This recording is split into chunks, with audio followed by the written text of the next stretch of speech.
Week 10 of March. Week 10 of March. Week 10 of the year. Yeah. There's not 10 weeks in March. There isn't, is there? There's definitely 4, unless we're in a different parallel universe. 10th week of 2013. There you go. This is Phil Campbell. Hello, that's PCM Creative. And together, we do crazy shit in front of a camera every week. Booyah! This is webnative. And today we're talking about connectivity, I guess, mobility and connectivity. Mobile connectivity. Yeah, so give me some section headings that we're going to talk about. The mobile device, SIM cards. Yeah, so let's get started on SIM cards. One of the biggest problems about going into another country is making sure your phone is unlocked to be used anywhere. Luckily, my iPhone 5 is unlocked to use it for anywhere, but it's getting hold of the nano SIMs. You know, you've got big SIMs, you've got micro SIMs, you've got nano SIMs. And also America, even now after 3 or 4 years, does not have a pay-as-you-go SIM option. I don't know why that happens in the States. They do have MiFis, Virgin MiFis are sort of prolific over there. They were last time I was over. I'm hoping that iChrissie has got her MiFi back from somebody she lent to who she hadn't got it back for 9 months. The MiFi being? MiFi is like a mobile internet that up to 5 people can connect to. Yes. So you can share your internet while you're on the go. And Virgin have a great offer of like $50 a month for unlimited use. So basically, I'll just go and get 30 quid's worth of Wi-Fi, bang it on the MiFi device. As long as I keep the MiFi charged, that's my internet connectivity while I'm walking about. So what about tethering with your mobile phone? You could tether, but the thing is, it comes down. The problem is then you're draining the battery of your phone for tethering, and you're using that phone to shoot media with. Yeah. And I just don't want that extra level of complication of like having to charge it. Battery is a huge thing to consider, isn't it? In Austin, battery's the number one thing for me. If you're making content, wanting to keep in touch, you're going to be really hard pushed to find a plug socket unless Samsung or one of the key places has put on a whole suite big wall of plugs. They do do it. They do it, but also take your own power if you can. It gets hot, so any kit that's running inside your bag charging stuff will not be as effective as usual. So yeah, and then going beyond MiFi, you've got a satellite spot, haven't you? Tell me what's about that. So the Spot Communicator is mainly for people who are out of cellular access, and sometimes when South by gets absolutely overloaded, which it does, the cellular access points can go down.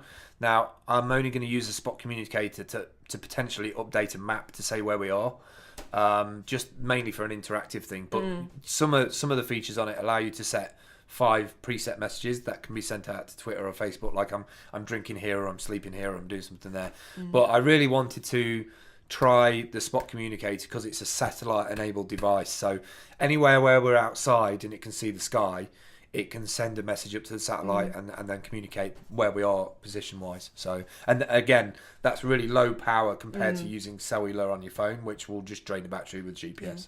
So Wi-Fi in different venues, you go into some Wi-Fi in some venues and there's an open connection that doesn't need a password. You get somewhere there's a password on the wall. There's different proprietary cloud networks in the UK. So what advice would you give people if you're going into a cafe and you've not been in there before and you're going to connect to the Wi-Fi? What are you looking for?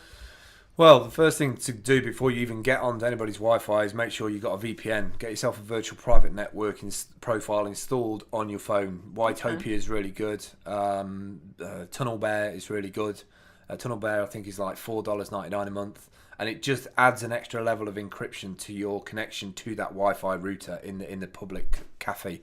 Otherwise, you'll come back from South by and all your passwords will be changed, or people will deface the website. Yeah, especially somewhere where they know there's a lot of tech-savvy people. It'd be a nightmare. I just have somebody sitting there scanning all that traffic. I mean, like passwords, documents, blogs, everything will be all there. So encrypt all your connections as possible. If you're going to use a portal site, make sure it is an actual portal site, an official portal site, not somebody else's piggybacked one. That's really hard to detect and can take a bit of time. So where possible, use your own MiFi with you. If you haven't got MiFi, go to Walmart or somewhere just outside of town in Austin and pick one up. They're not super expensive, and you can always. You shouldn't be telling you this, but They do have a 30-day warranty on them, so you could use it for the week and then return it. That's pretty much what we do, to be honest. So, is there pretty good coverage across Austin, or are there patches? When there's not 12,000 geeks in the city, yeah, it's all right. But when there's 12,000 geeks, it falls over. What they do is they put repeater stations on the roofs of buildings. So the other thing that I know I've tested out a bit is apps that don't work unless you've got a connection. So are you aware of which of your apps you can use if you've got no connection? Do you favour making them on those rather than using the ones that always connect, or do you have... Well, we were one of the first, original, me and a few other advocates in 2009, 2010 were one of the few group who were using AudioBoo and found a situation where you record an interview and you had to push it. And if you had no internet connectivity, you couldn't push it. So therefore, you lost your last interview if you had to record another interview. So that's when AudioBoo introduced stacking. And stacking was basically you did the interview, and then when you did get connection, you pushed it all in one go. The thing to watch on things like that is if you record 20 interviews and you've linked your Twitter account to AudioBoo, they'll all go bam, bam, 20 bam, bam, things just go da-da-da-da, and people start saying, "Are you spamming? Are you spamming?" So what I tend to do is I let a couple go, and then I come out of the app, or I close the app and just send 2 up at that time, go into another app, do something else so that it tweets, or try and put some messaging in there as well. But yeah, I use SoundCloud, I use AudioBoo, I use Keek, I use Vine. All of those support offline usage. Yeah, so a lot more of them now. Yeah. Well, I'm sure you're going to be producing some fantastic media. I look forward to following you down it's down the East Coast, or you're going down the centre? Centre. It's centre and across to California way. Yeah, so it's centre of Chicago driving down to the bottom left-hand corner. So follow at Phil Campbell or at PCM Creative, and there'll be various hashtags that I'll be retweeting out, bringing things into one place. So I hope you have a great trip. Top. I'm already there. See you in a bit. Bye.